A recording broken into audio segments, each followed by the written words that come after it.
Hi, advisors. If you don't know me yet, my name is Nicholas Barrow. I'm the systems administrator for the program. I wanted to take this video to go over probably what is the most difficult and new part of what your job is going to be as an advisor, which is creating and managing the digital accounts for your students.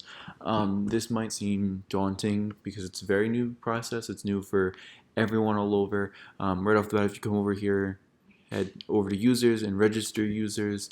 It kind of walks over all of this, that as an advisor you have this new responsibility through the what's called the Google Admin Console of managing accounts for students in your local delegation, your local club, your local school, whatever you want to call it. I would recommend while you're watching this video to, and I'll demonstrate this up here, take split screen. If you want to then go over here, click here to view this guide. I would open up, view the guide. Keep this on one side of your screen, and then if you open up a new tab, go back to the website, and I'll be doing everything that we're going to be working through on this one. But this right here, what I have on the left hand side of my screen, is the guide that you're going to use that goes over every step of this video. I'm going to specifically be doing it with you in this video to help make the process a lot easier. Some of this beginning stuff here you see in data set, stuff you can completely ignore. Now, there is language in here that you're probably going to want to read, but biggest difference is this adding of new user accounts. Right off the bat, we tried to make it very self-explanatory because we know how difficult it is. It has all of the web addresses and stuff you'll need. It's all copy and paste stuff. Like I said, I want to do it with you. So this is what the Google Admin Console will look like. Now, please note that I can see a lot more stuff than you guys can because it's my job to help manage the entire program. You probably won't see as much as I do. Note here my screen might look a little different simply because it's split screen right now. Mainly, I'm going to just try and get right on into it. Hopefully you can pause the video back up if you need to so you can see more of the steps, but I kind of just want to walk you through every bit of the way so at least you have a feel for it. So this is what it looks like. When you go to the link we give you, should open up right here. It might ask you to sign in, but ultimately it should take you right back here. Now, step 2, this is kind of where we get into the adding of new users part. Along the top of the menu, you're going to see add new user. Now, it's kind of cut off here. I'm going to hover over it. We can go full screen quickly so you can see it. Add new user. Gives you this nice little prompt where you can fill in all the information. I'm just going to move it back to the side so we can really stick to what the manual has here. Even points it out for you in the guide to the left there, but as it says, this is the portal. It's done by Google. This isn't something we designed. Google just lets us use it because, as I said, they host us. So for the example that I'm going to go over today, we're going to be using a sophomore student graduating in the year 2022. His name is going to be John Smith. So you're going to head over. First name is going to be John. Last name is Smith. And for the primary email, this is something that you have to pay very close attention to because we want everyone to be named the same way so it's very easy for them to know what their account is going to be. John Smith is going to be John Smith 2022. Now, excuse me, John Smith 22. There we go. That's better because it's the last 2 years. Now, for some reason, if this person has already existed, so let's say there is already a John Smith 2022, when you go through this whole step and it gives you an error message, that is when you're going to want to contact me. My information will be linked in the description of this video. It's all over the website. If you go to the contact, it's all over, but that's when you're going to want to get me involved. It could be that there is an error being made, or we're going to come up with an alternative option. We might have you abbreviate name. We'll come up with something, but that's when we're going to have you contact us. In recent memory, I can't think of any year where we've had students with the same exact names all graduating in the same exact year, but it's just something we want you to keep in mind. So, John Smith 2022, and then you have to change the @ to model legislature. If not, they're not even going to be listed in the right program. There is no way for me to eliminate this socialstudies.org from you because that is what Google's under. If you think about the way the program runs, it's through the Rhode Island Council for the Social Studies. it's a program of the council, so it has to be listed there. This will change it. Next, obviously, get it out of that organization. Like we said, you're not part of the Council for the Social Studies. Click this little pencil here, and notice, we'll get caught up in this left-hand side, all things that we just went over here, organization units. Now, you get this screen. Click on Model Legislature, make sure it drops down. You won't have access to administration. Yours should simply go to schools, and then you should only see one here. I see all of them, like I said, because I'm an administrator, but you're just going to go in whatever school you're part of, you're going to click it. Let's see what we did for the purpose of the example. So for the purpose of the example, we did Coventry. So we're going to stay true to that. We'll click it, and we're going to hit done. So now, at this point, I'm going to have you do a quick fact check of all the information. First name John, last name Smith, graduating the year 2022. So it's John Smith 2022 at rimodellegislature.com, located in your school.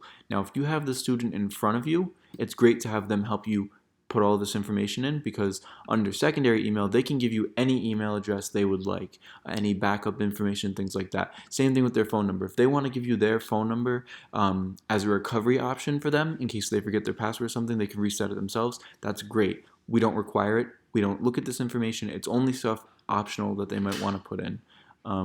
Lastly, under the password field, couple options here. You can automatically generate one and have them change it. Another option you can do is have the student pick it right on the spot. A third option that you can take is you can just set a password for them. So if it was John Smith 2022, you could make it anything you want. We would really prefer you do this with the students in front of you, or wherever we are in the fall. You could also do it over a Google Meet session. There's a video we have or will be on the channel about that, and you can have them pick it right on the spot. Or otherwise, even if you just pick something like password, PASSWORD, I'll show you that that's what I put in. Then you can immediately send them an email, and then make sure you leave this box checked that if you pick the password, make sure that you have them reset it. We want it to make sure it's a password that only they have and only they know. When all of this is done, all you're going to do is go down and click Add New User, and voila, whole thing is done. You can see the password if it generates automatically. It'll give you more actions. Nice one to have is this email or print login info. You can do those, so you can have it if this is something you did on your own at home. Print the login info. You can hand it to them on your own. Email the login info, opens this nice little box. Go ahead and send a copy yourself. You can send it to their school email address, send it to whoever you want. So with that, we're also going to move into updating and deleting users. So like I said, you won't see what I see. You will only see yours, so it's very simple. For our previous example, we used Coventry. So Coventry Advisor, that's so if you go here, selected roles to the left, under Model Legislature, and then under Schools, you'll see, in this case, only your own school. For our example, we did Coventry. You'll see your account, which is going to be the Coventry Advisor account, the generic Coventry at Model Legislature. And then here's your student that we just made, John Smith. You can reset their password, rename them if there's a mistake, add them to groups. You might see different groups and be able to do what we can.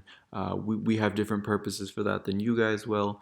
And then lastly, under the More, you can email them. If you want to stop allowing them access to the account, you can suspend them. And then should you put them in the wrong place, you can move the user. And then lastly, you can delete them. And all of this is right in this guidebook here. A lot of options that go over everything what you have to do here. Very briefly, we'll just look at some of the options that don't go over so much in the manual. Resetting password, for example, automatically generate one, and then you can, again, always force them to choose their own at the next one. If you hit reset, you can see the generated one, or you can then email it to them. So you can copy and paste this, you can email it to them through, obviously what's going to need to be a backup, like a school, like an email just the school itself emails, an email the school issues, not the program. Another one, renaming the user. This will allow you to go in and change information should their last name change, or should you make a mistake, or if we tell you to, things like that. And And then lastly, the last one we're going to go over, we got suspend user here. We don't have license fees. The data is kept, so this will, if for some reason where we direct you to do this, you will do this. If you're having issues with the student at the local level and you choose to suspend them, this is an option you can take. Reach out to us if you need guidance on this. And then lastly is deleting the user. And that's ultimately when they leave the program, that's when you're going to delete them. So in 2022, after the season's over and after John Smith has graduated, this is when you go in here, hit more, and then you're going to go ahead and delete the user. Now, we always recommend that you suspend them first and tell them if they need to get their data to allow them to do that. So if they have files stored in there that's not model legislature related and they want those, check with them before you delete them. Always check to make sure there's nothing they need in there. Like we said, you're just going to come in when they're all done. You check with them, say, hey, do you need anything? They tell you no, or they tell you yes, and you let them download it all. Once they tell you you're good, you're going to go ahead and delete this user. And if you need to transfer it, you can. But in this case, we don't have anything we need to transfer, and we can just go ahead and hit delete. And that's kind of the start to finish on the entire creating user process. We know it's probably seems very stressful to you, but we don't want it to be. Like we said, we're always available at administration@rimodellegislature.com. Even going back to the website here under users and register users, you'll see a couple contact informations if you need any help. Always we recommend you contact us before you have a problem. If you don't know what to do, contact us before you do something. It's always easier to correct something before it's happened instead of us trying to walk it back after it's happened. And we're always here to help you. It's a transition for all of us. We're all here to learn the process together. It's a pleasure to get to work with you all. Like I said, if you have any questions, go ahead and submit them that way. Otherwise, we look forward to working with you in the future. Thanks for tuning in, and be sure to check out some of our other videos that can hopefully make the process easier for you. Thank you.